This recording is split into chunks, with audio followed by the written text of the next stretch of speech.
Mandi adalah kegiatan yang bukan saja menyehatkan, tapi menyenangkan sekaligus menenangkan.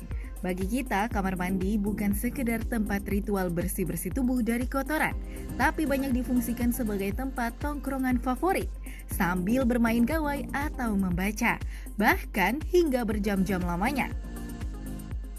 Tapi tahukah Anda kegiatan yang menyenangkan ini ternyata dianggap salah, bahkan bisa membahayakan bagi kesehatan. Lantas, apa saja fakta mitosnya? Simak informasinya bersama dokter kesehatan kerja Dewi Friska berikut ini. Fakta mitos yang pertama, katanya membawa handphone ke dalam kamar mandi tingkatkan risiko terpapar bakteri. Yuk tanya sama dokter Friskan, itu fakta atau mitos ya? Fakta. Kenapa itu fakta? Karena kamar mandi sendiri adalah tempat di mana banyak berkumpulnya bakteri-bakteri. Sehingga jika kita menggunakan handphone di kamar mandi dan meletakkannya di tempat yang banyak terdapat kuman, maka akan meningkatkan risiko terjadinya infeksi. Menggunakan alas kaki memang sudah menjadi suatu keharusan agar kaki Anda dapat terlindungi dengan baik. Lalu bagaimana ya kalau menggunakan alas kaki saat di kamar mandi? Karena katanya dapat melindungi kaki dari bakteri. Itu fakta atau mitos? Itu fakta. Kenapa fakta? Karena di kamar mandi kadang-kadang lantai dalam kondisi yang basah dan banyak air atau genangan air. Sehingga jika kita tidak menggunakan sandal atau alas kaki, maka akan mudah masuk bakteri-bakteri dan kulit kita juga bisa menjadi lembab. Menggosok gigi merupakan salah satu kegiatan yang harus dilakukan setiap hari untuk menjaga kebersihan dan juga kesehatan gigi. Menyimpan sikat gigi di tempat yang telah digunakan merupakan suatu kewajiban, lantaran sikat gigi yang mudah terpapar oleh bakteri. Tapi fakta atau mitos ya kalau katanya sikat gigi rentan terpapar virus bila disimpan di kamar mandi? Ini juga fakta. Kenapa fakta?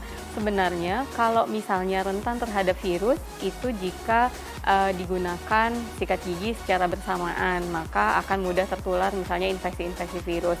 Tapi jika sikat gigi yang kita letakkan di kamar mandi itu kondisinya dalam kondisi yang basah, tidak tertutup, maka kemungkinan besar untuk terjadi infeksi virus dan bakteri akan lebih tinggi.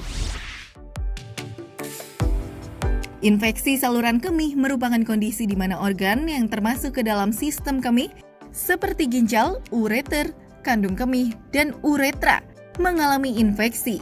Gejala yang timbul adalah nyeri saat buang air hingga muncul darah dalam urin. Salah satu penyebabnya adalah masuknya bakteri ke saluran. Tapi benar gak ya kalau katanya salah menyeka bagian vital sebabkan infeksi saluran kemih?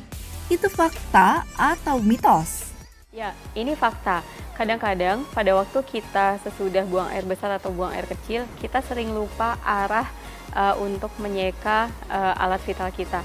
Karena kalau misalnya kita menyeka dari belakang ke depan, maka kuman-kuman yang berasal dari dubur itu akan mudah masuk ke saluran kemih kita.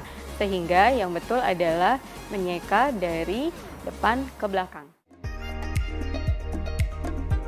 Menggunakan sabun batang memang lebih hemat daripada sabun cair.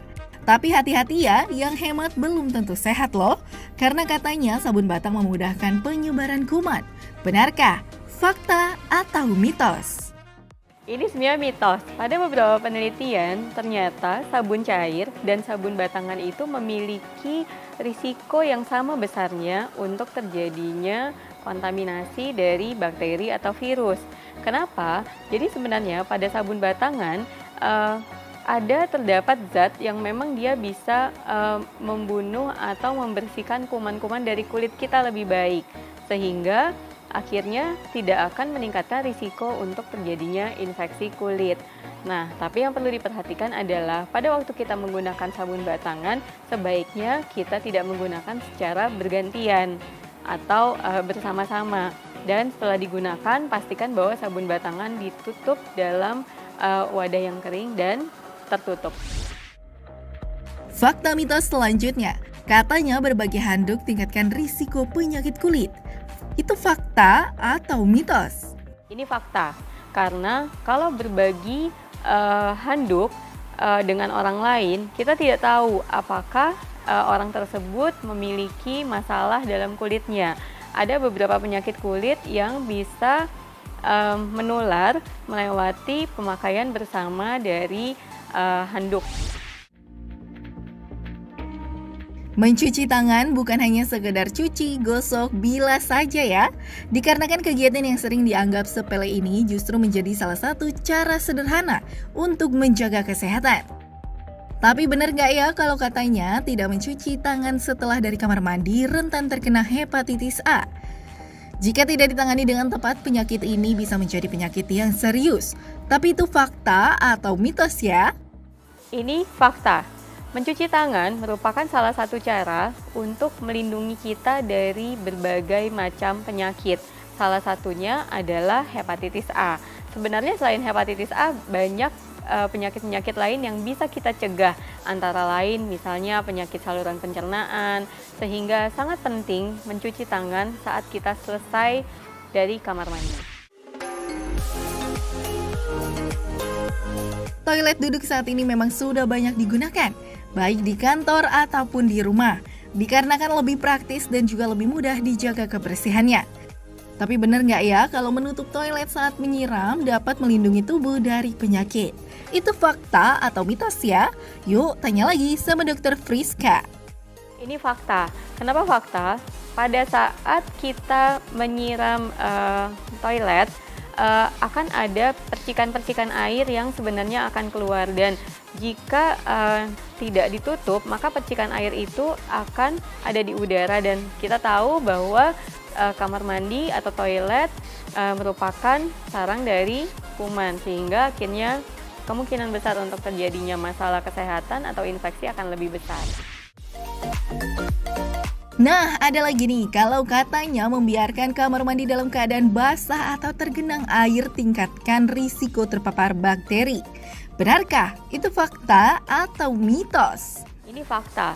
Pada saat di kamar mandi banyak genangan air, maka bakteri akan banyak berkumpul, sehingga akhirnya meningkatkan risiko kita terpapar bakteri.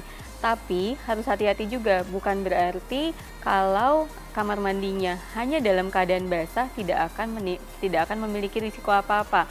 Karena lantai kamar mandi yang basah itu juga bisa menimbulkan risiko terjadinya kecelakaan, misalnya jatuh di kamar mandi. Jadi juga harus hati-hati.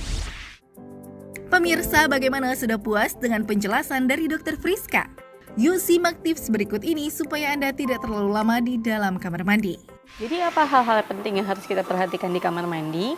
Yang pertama adalah pastikan bahwa waktu yang kita gunakan di kamar mandi itu tidak terlalu lama, termasuk membawa handphone ke kamar mandi.